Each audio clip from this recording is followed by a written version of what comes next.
The shadowy figures pressed their attack relentlessly, their numbers seemingly endless.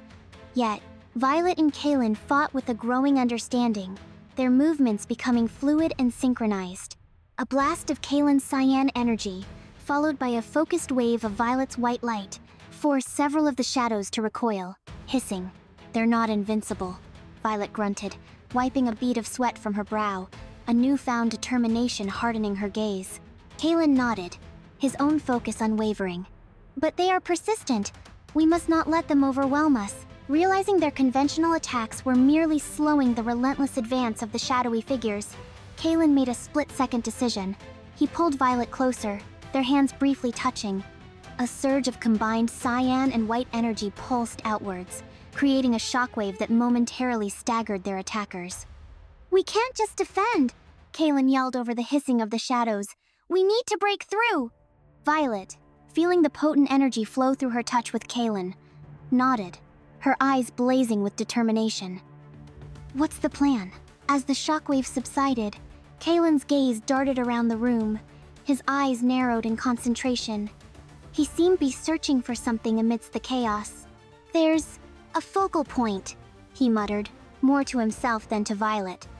"They're not just appearing randomly." He pointed towards a dark corner of the room where the shadows seemed thickest.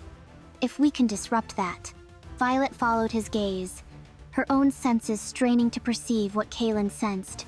The air in that corner felt colder, heavier. "I'll create an opening," Kaelen said, his cyan energy intensifying. "You aim for that corner, Violet. Unleash as much of your light as you can." It was a risky plan, requiring precise timing and complete trust. Violet took a deep breath, focusing all her will. The white light around her hands grew blindingly bright.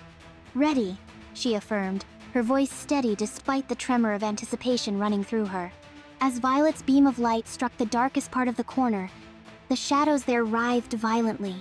A high-pitched shriek, unlike the hissing of the other figures, echoed through the room. The oppressive cold intensified for a moment, then flickered erratically. Some of the shadowy figures staggered, their movements becoming less fluid, their red eyes dimming slightly. "Did it work?" Violet asked, panting slightly, her gaze fixed on the convulsing shadows in the corner. Kaelen's expression was cautious. "Something happened, but I don't think it's over."